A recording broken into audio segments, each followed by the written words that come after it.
Sloan. And I'm Tristan Merriam. And this is The Colourist, a podcast all about colour and its influence on our lives. Welcome back to our podcast, everyone, and thank you for listening. Today we are talking all about orange, and in the second part of our conversation, specifically Ballet Russe. So Annie, let's go back to basics and firstly talk about orange and analyse that colour, what it means to you as a colour. Orange is one of the secondary colours. So you make it by mixing red and yellow together. And so secondary colour. I have to be honest, it's a colour that a lot of people do not like. Hence why we're deciding to do a podcast episode all about it. Give the people what they want. Well, I think people use it without knowing it. That's the thing, and people do actually like it. I think the word orange and often the first childish orange is that perhaps a bright marigold, which is quite in your face, but really it's got lots of other beautiful, we have a colour called paprika, and it's that gorgeous orangey, deep orange, the terracotta-y colours. The deeper it can go from quite browny and also can go quite yellowy and almost sort of not quite mustard, but it's got it's a wide range. It's quite a wide range, and so actually things people often will say, "Oh, I don't like orange." "Oh, I love terracotta." Same colour, actually, only just a bit deeper. I've never really thought of it like that, but that's very true, actually, isn't it? I don't like blue. I don't like this, but actually, there's so many variations. Yeah. You can't say that. But particularly orange, I think, because it is such a sort of childish-looking colour, very, very bold and bright, and it's a bit sort of can be just in your face. Also, it can be a bit yucky when you add white to it, and it turns into a bit of a slightly apricot peach colour. Yes, which is a bit. Again, it can be beautiful, but it can also be quite yucky. Yes, I know when I've tried to mix colours, sort of softer oranges, it does turn into a But we're not talking about the yucky, disgusting versions of orange. We're talking about the beautiful oranges and the more complex oranges, I guess. Yeah, and the colour when it's alive and beautiful and bright, and how wonderful it looks, and how you can use it. You have to remember the complementary is blue. And a little orange goes a very long way. So you can have quite a blue room, perhaps, with little bits of orange if you're scared of it, or terracotta, if you want to call it that. So do you think there's kind of it's twofold. Do you think people are scared of using orange in their interiors, or do you think they just don't necessarily like or think they don't like it? Bit of both, I think. Bit of both. The idea of painting a room bright orange would be quite scary to many people. I think it's fabulous. If you see it, if you start Googling orange rooms, you get some amazing looking, really, really gorgeous rooms. I think they're very warm and inviting. Yeah. Whenever you see it done well, it's gorgeous and inviting, and it just, you want to go into that room. Yeah. It welcomes you in. Exactly. A wall colour is fantastic. But I like this idea for people who are listening who might like to experiment with orange in their interiors, and you can start small, as you say. Lots of people have blue rooms on some level. Blue's a popular colour, we've spoken about that. Yeah. And therefore, introducing something in that room that's orange, it works quite well because it's a complementary to the blue. So you could have a small side table, a vase, a bowl, some books, candlesticks, whatever it might be. And if you thought, I'll use a terracotta pot, you'd go, that's perfectly all right. But actually that terracotta could really be quite orange. And the sort of colour of bricks and the colour of red ochres. We did that thing about primer red, and it does go into a bit of an orangey colour, and people love that colour. But if you do talk about a pure orange, people are much more nervous. But really, don't be. It is amazing. It can be. Yeah. So if we think about your main colour, Barcelona Orange, we've said there's variations within the range, paprika red and all of those, but Barcelona Orange is your only true orange, I suppose. I always thought that was influenced by the city of Barcelona, hence the name. So tell us a little bit about that colour before we get on to all of the other aspects of orange generally. Let's talk about Barcelona Orange and where that name came from. Am I right or wrong? Yeah, you are. Well, Barcelona, it was a little joke on my part because one of the things I love is marmalade. Oh, like Paddington Bear. People may not know who Paddington Bear is, but he's a little Surely everyone knows who Paddington Bear is. You're very English, aren't you? Well, there's a musical coming to London this year, early London. Next year. We have people from all over the world. Well, he's from Peru, so... Anyway, we're digressing, aren't we? You like marmalade? I love marmalade, which is a fantastic sort of jam, and it's not a jam, it's a marmalade, made from oranges, and I love it, and it's a very deep orangey colour, and, well, I love the one which is actually not orange. Anyway, we went to Seville, my husband and I went to Seville, and... Of course, you get Seville oranges, which make marmalade, and there were oranges everywhere, and they were dropping off the trees, and it was amazing, amazing, amazing. And I did think, I'll make a colour called Seville Orange, and I thought, no, that's just silly, because it's the name of a fruit, Seville oranges. Yes. So I thought, no, I'll make it Barcelona Orange, partly because also, there's a lot of oranges in that sort of culture as well. So it was a bit of a joke on my part. I didn't know this. I'm really glad I asked now, because I just assumed something in some place in Barcelona, or maybe there's a lot of walls painted in that colour. But no. Well, there is it's your fascination anyway, for marmalade. It's marmalade. I love marmalade. You should have called it marmalade orange. Then that would be really weird. Complicated. That would be weird. Too weird. Anyway, and so I like to make things about places. Yeah. But, and that's why we love the colours, because they've got this cultural, attachment. So when was the colour released? Oh gosh, that's a big question. I mean, a long time I'm not ago. Talking specifically, but it was in the first lot of 24 right. colours, so it would be quite a long time ago. It's very probably nearly the beginning of the colours, because I just always think it's an essential colour. Mm-hmm. And you can mix them very well. You can make it a bit brighter. You can make it a bit deeper. It's, for my liking now, it's slightly on the pale side. That was right for the time. And now I really am after a brighter orange. But I've done it with a paprika, so maybe it's okay. What, so to mix paprika and Barcelona, or no, combine them? I really would like now a very bright, one. a punchier orange. Because, things change, but still Barcelona Orange is beautiful. And I've got some in the room here, and I've got a blue room here, and I've got orange on a table, which I love. And I think it's not on my rug, but it's on the top around the ceiling. And I've got bits and pieces in the room which are orange. Can't see anything other than those two, but I'm sure there is. Because Barcelona Orange, for me, is an absolute, it's a must. Now, if it isn't, this is a great trick. If your orange is not looking bright enough for you and you want it to be more poppy, put lots of other colours with it. What's the name for this, the technical name, when colours aren't complementary, but they're sort of clashing. Clashing, but I'm sure there's a word I'm thinking of that I can't it's quite the opposite think. of harmonious. Yes. It's to give it discordant. Discordant, that's exactly what I'm thinking of. Yeah. Discordant, clashing. And it just gives the pop.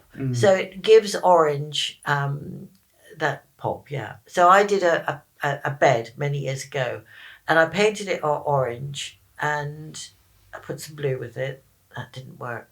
And I just put a lot of other colours to give it that discordant look. And it's one of my favourite pieces. It sort of plays havoc with your eyes. That's what I love. Does. It makes you, you can't focus on a colour first. It does weird things to you, which I find really exciting. I love it. But it is a big thing to do. So, yes. I don't know. You've got to be very brave to do that. Yeah. I don't know where And if you're talking about sort of toning it down perhaps, or knocking it back, what about dark wax? Because I feel Barcelona and dark wax work really well together because it's warm. Yeah. You could do that, or you can add a bit of blue to it. Ah. So adding a bit of blue to it will knock it right back. Just a tiny bit. You don't have to go mad. If you're finding it too bright, just add a bit of blue. Any particular blue, if we're talking about your blues? I would. Now, where is it? It's there, and it's there. So I would go for probably Aubusson. Because Aubusson is a greeny blue, and Barcelona is a reddy orange, not a yellowy orange. It's a reddy orange. And that way. Are there any colours that just don't work, in your opinion, with orange? It's a very personal thing. It's also a very scientific, technical thing. But which colours don't work with bright orange? What? How could you go very wrong? I think you've silenced me. I don't know. No. Well, because pink shouldn't do it. No, but it does. I love orange and pink. And that was a big thing in the 60s, orange and pink. So it depends, you know. I love orange and pink. Orange and pink is fantastic. It's great. But, you know, it does depend if you're doing what sort of room you're doing, what sort of furniture you're doing. But orange and pink is really out there and gorgeous, and it can be a pale pink or it can be a bright pink. So that is orange, and that kind of introduces what we're talking about today. And it's interesting because people will be listening to this having an opinion about orange in some way, shape or form. They'll have an opinion on it, as most people do. But your main orange is Barcelona Orange. We've discussed that, but we're going to take it in a different direction now, which is not an area I had ever associated with your love of orange and your oranges in the range, and that is Ballet Russe. So I've done a little bit of research. I've done my homework that you've set me, but I would like you to tell us about Ballet Russe and how this has really inspired your love of orange. Well, where do you start? Because it's a big subject.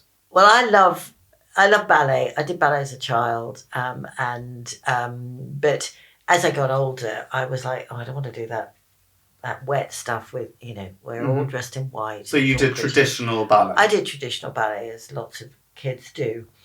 And then I discovered, actually through Stravinsky and Rite of Spring, because Stravinsky was working at the same time as Ballet Russe, and he was commissioned by Diaghilev.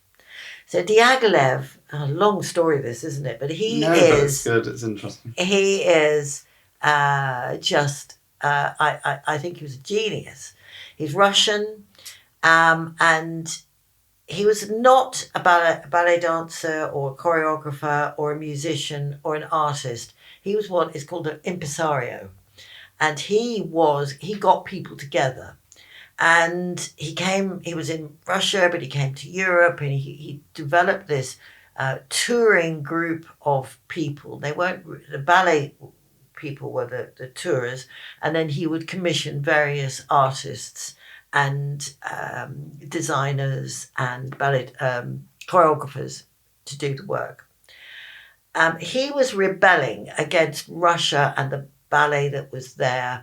It was very traditional, you know. Russian ballet was, you know, all in white and very formulaic and very it was actually quite aggressively strict, horribly strict. And he was like, no. In the way they had to be delivered. Yes. Everything about it. Very, very strong rules. You have to follow the rules. You had to follow the rules. Well, I like this person already because I like someone who's a bit rebellious. He is amazing. We like a rebel. Yeah, he is amazing. So he came to you. He was gay. He was friends with Nijinsky, who was an amazing dancer. Friends, I mean, very good friends. And then... and he made these ballets, and everything he wanted to do was to break the rules. He wanted everything. So instead of it all being soft and fluffy, it had to be very bright and bold. And he didn't actually set out to do lots of orange. But in my mind, I used to look at stuff, and somehow it had got in my mind that it was orange. And actually, looking back again, it is. It's very orange. It's so orange. So what is Ballet Russe? Is that the type of ballet? Is it the person, for people who might not have a clue? I think it's what I've just explained. It's him. It's him and his group, idea, his movement. And his idea and his movement. Yeah. He got it together to make this touring group. So yes, it's become a name, but it wasn't like one choreographer or one designer or anything like that. He brought all sorts of avant-garde. I think avant-garde is the best word for it. Avant-garde painters and designers together. Other rule breakers. Fellow rebels who just wanted to do something different and break the norm a little bit. Yes. I mean, I don't think they were out to... I think the idea that they wanted to break, that they were deliberate. I think it's to do with what had gone before. And it was a time, it was the turn of the century. It's the beginning from about 1900 onwards. And like many turns of the century, there's a lot of change going on. And people are going, I can change everything. Everything, the world is changing. I'm going to change. And I don't think people were deliberately like, I'm just going to being different for no reason. They were breaking with the past. I'm going to do something different. So, and there was great changes in science and cubism and all sorts of things about science changed and art changed. And were they reflecting a sense of politics and a shift in that? Just everything. Freedom, being a bit more liberal. That, the Russian Revolution happens in 1917. And so this is the precursor to all of that. I think it's a period of incredible change. And as I say, I don't think people were deliberately going out to shock. I don't like that idea when people say, oh, they're just doing it to deliberately shock. I don't think they were there to shock. They were just doing it as a reaction to the past. I don't know, I hope that makes sense. Yeah, no, I think it does. I think it does. I'm not trying to be different. I'm just trying to do... No, I am trying to be different. I'm not trying to shock. I'm just trying to do it in a different way. Yeah. And break but I did think they shocked. a bit. They did shock. They shocked because this was a ballet like no other that had never been seen before. And music like had never been seen before. So Stravinsky's Rite of Spring. I mean, if you've not heard it or seen it, the ballet was actually, they booed it, and I think they booed the music, and it was like, you just can't do that. Because...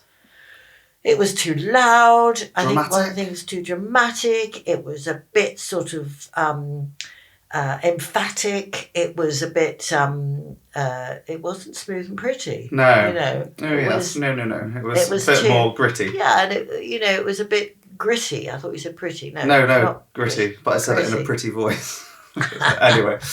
So the music was, gritty and strong and unexpected. Yes. As were... And the dancing. So instead of the flowing, beautiful, smooth and rounded things that were going on, there were feet turned in, jagged, and stamping of feet in a more aggressive, marchy type things. Yeah. Arms in the air, arms akimbo, all sorts of weird shapes, rather than, the beautiful swan leg flowing. And having to put I don't know much about ballet, believe me, but it goes back to those rules. When you do a certain move, do you even call it a move in ballet? I don't know. When you do a certain movement, say, you have to extend your arm a certain way into a certain height, whereas this was all different. Very, very different. So there were some incredible dancers who were very keen to do all of that, and there were incredible choreographers, and he got all these incredible designers as well. It's interesting because it's almost not ballet. I'm surprised it was even called a ballet in any bracket, because it's completely different to ballet. No more different than the music was different. Music and the paintings were everything was different. The costumes, the sets, the music. Yeah. So let's talk about the costumes and bring it back to Orange, because if you haven't seen what we're talking about, you only need to search it on the internet quickly to see that orange was the dominant colour. And again, that was a huge contrast to what traditional ballet would be like, which is much more neutral and pared back. I think it's easier, because there were so many things they did, to look at the Rite of Spring, which was by Stravinsky, and the designer was Nicholas I don't actually know how to say this, Roerich. Well, there were not a lot of names when I was looking at this that I couldn't pronounce their names. So the choreography was Nijinsky. and this was premiered in 1913 in Paris. And it's always Paris, isn't it? It's always Paris. Well, yeah, they did actually travel around, and they did a lot in different places.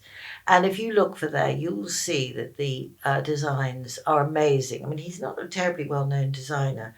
The other one is Scheherazade, which is the music by Rimsky-Korsakov, which is incredible. I mean, again, both those musics are very loud and alarming and so different. And the costumes are by Leon Bakst. And Leon Bakst became, I think, really, really well known. And look for him, and his stuff is incredible. And the choreography was Fokine, who was another one who was used a lot. And that was in Paris again, premiered in 1910. So there are lots of designers that were used. One of the big influences, which I haven't talked about, for them was folk art and folk tales and something a bit sort of oriental. I see that though in the images. I completely, I see so where Russian, they're going with that. Russian storytelling and more sort of folk art, but not just folk, also normal everyday life. So if it was Britain, it would be pantomime. So it was music hall, a bit more circusy and all of that sort of stuff. So and so all of these influences are so different to, Les Sylphides, which is also gorgeous and lovely.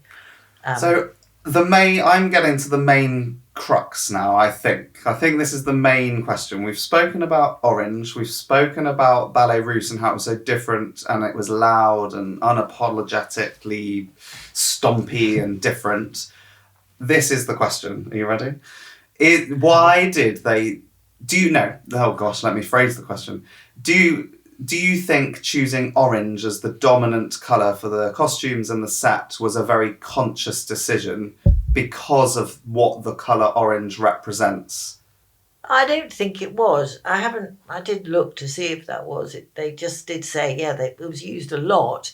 But I don't think they did. I think it was as a result of doing the opposite. And that orange is an unapologetic colour. It is in your face, especially when you use it with blue, which they did. Yeah. And the designs, if you look, are very strong. They are abstract stripes, and, a flower might be made into a sort of very childish looking, well, not childish, bad word, but folky and very blatant looking flower.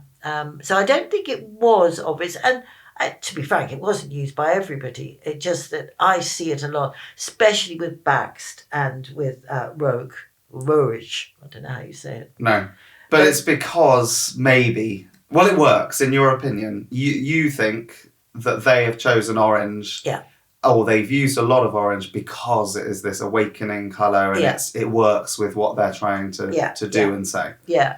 And I mean, there were so many other artists. I've mentioned only a few there. But, he worked, Diaghilev, who I've really not said enough about because he was extraordinary. He worked with so many artists.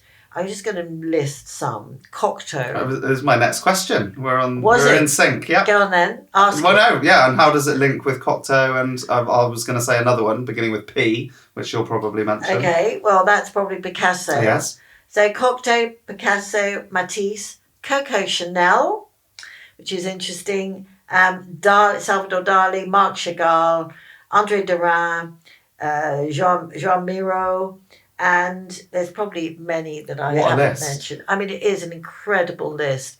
So, unfortunately, Diaghilev wouldn't allow any filming. So everything that they've had to do is from photographs or memories, or somehow they've been able to put them back together again. I suppose there must be some sort of choreograph written down. And they had the costumes. So we've been able to put them back together again, or people who had done them. I think they must be very expensive to put together. But they also had the backdrops, which were done by Picasso and various people. One of my most favourite things is one by Picasso did the scenery Oh no, Cocteau did the scenery, Picasso did the costumes, and Satie, didn't mention Satie, Eric Satie, did the music. I mean, what a dream team. I know. This incredible. is the creme de la creme Yeah. of musicians, artists, early 20th century. Directors, everyone in that creative field Yeah. coming together, which is really interesting because Yeah. a lot of these people we've spoken about on previous episodes because they are who they are, but the thought of them coming together, they must have had a real shared belief in this. Absolutely. They all stood for the same principles and way of doing things, which I find really, really exciting. We don't have that in our time at the moment. Well, it doesn't there probably feel is. like There's probably something somewhere going on that we have and in no 200 years idea. everyone will be analysing it and or doing a realising podcast. it. Yeah, there's probably loads of stuff going on. But what an exciting time to think of these amazingly influential people. I think if there was ever a period I'd like to go back to, it would be Paris in early 20th century. So many great people. I mean, every people we talk about. I know. There's Schiaparelli. I think Schiaparelli did something in one of these as well. I can't remember now. But yeah, so I would love to be there. All those musicians and artists. It must have been amazing. Have you, on that note, I want to, 2 questions really. When did you first learn about the Ballet Russe and when were you first inspired by it? I'll ask that first before I ask the second one. Well, I don't actually remember. I think probably art school just came across it. Through studying the artists. Just looking at painting. Yeah. Yeah. I didn't get much art history at art school, but I did do an awful lot of looking at stuff and studying stuff. Just going to the library and looking at stuff. Because a lot of course, I've never actually seen. It's all through books. That was my next question. Yes. Have you ever attended a performance in this style? Obviously, it's not going to be the same thing. No. But it doesn't exist anymore, do you think? Well, it might do. I've never seen one to go to. But obviously ballet is a huge thing. Yeah. But you don't really see ballets like this. Well, there are, but I don't tend to go. But I have seen films of them. Mm-hmm. So if you go on YouTube, you can find all sorts of things. Mm-hmm. Not a huge amount, but there is some stuff there. So I would go there and have a look and see some of the design. It is incredible. The Rite of Spring is on there, little bits of that. So that's fabulous. And how would you be inspired? So if I said, okay, Annie, you've got a week next week, which might be too long, but you've got a period of time next week and you are going to be on your own. You are going to paint something inspired by the Ballet Russe and the colours and the music and the whole feel of it.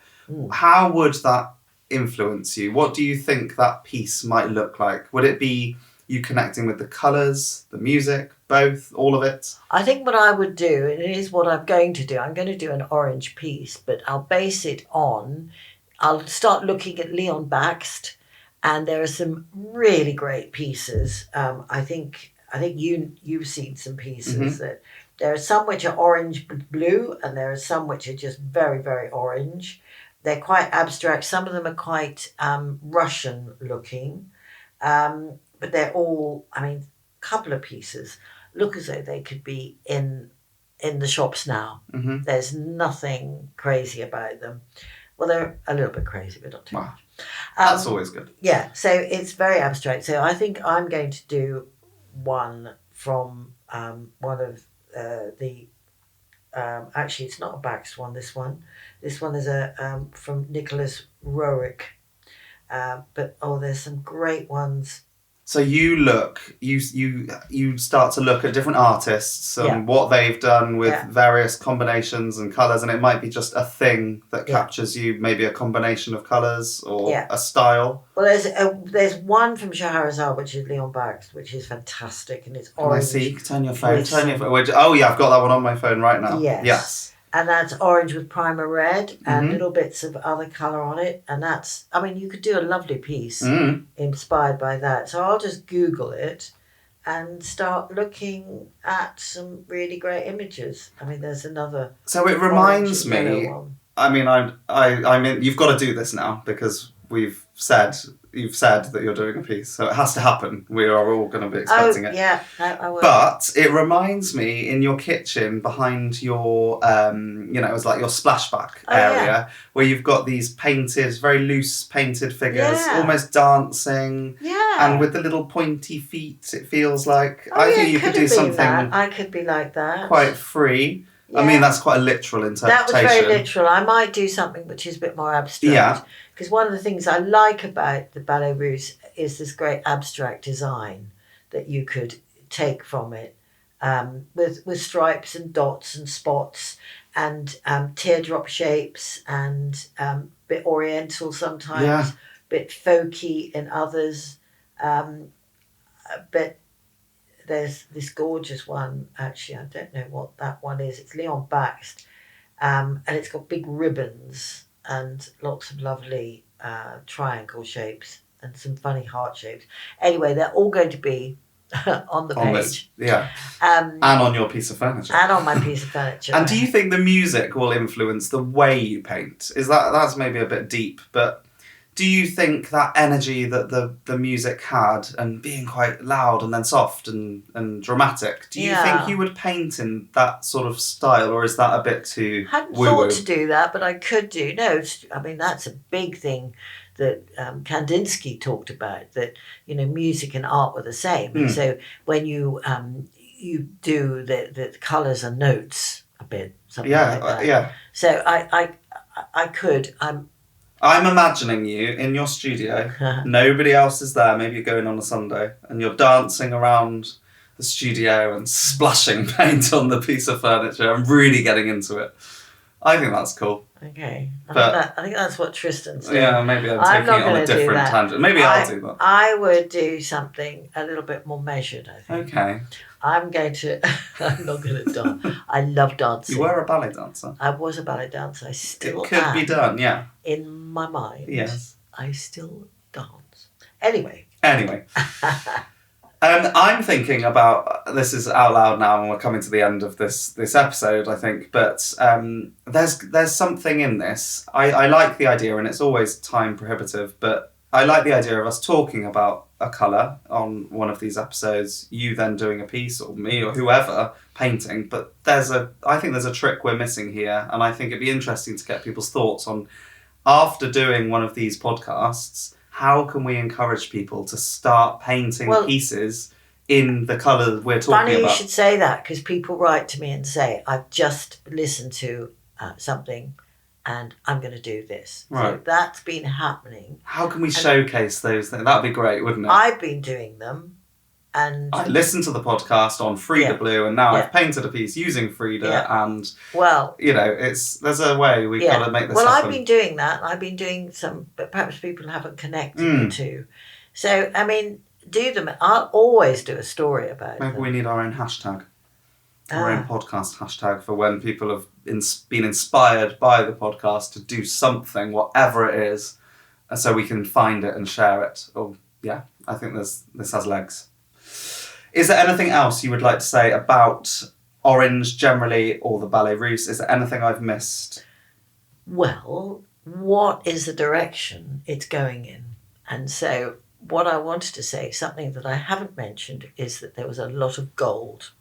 Gold was used hugely. So we talked about the orange and we talked about the other colours, but, there was a lot of gold. Within these costumes? Yeah, and the other thing was the whole Art Deco direction as well. So at that time there's Art Nouveau and goes to Art Deco, and I'm going to be talking, or you're going to be talking, we are going to be talking. I'm going to be asking, you're going to be talking. About gold and Art Nouveau, Art Deco. Going towards Art Deco, because they're all connected in this crazy way. Yeah. It's all a bit of a, it's difficult going back and looking at stuff and making complete senses, because nothing was like that. A didn't go to B to C to D.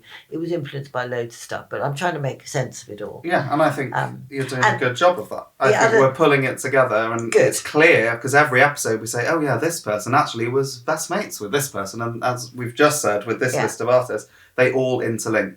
They do. We are making sense of it. The only thing I regret is that I can't do just a programme or several programmes or a series on the Ballet Russe.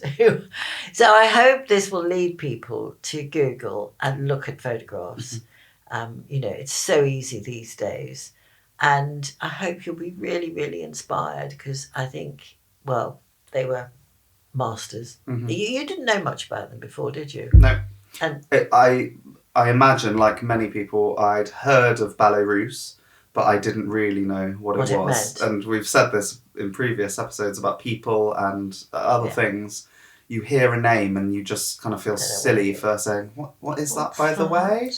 But that's the whole point of doing these. Yeah. I'm being educated. Yeah. Everyone else is being educated. Yeah. And it's all good stuff. So thank you very much for listening, everybody. We will see you next time when we're talking about gold. Bye. See you next time.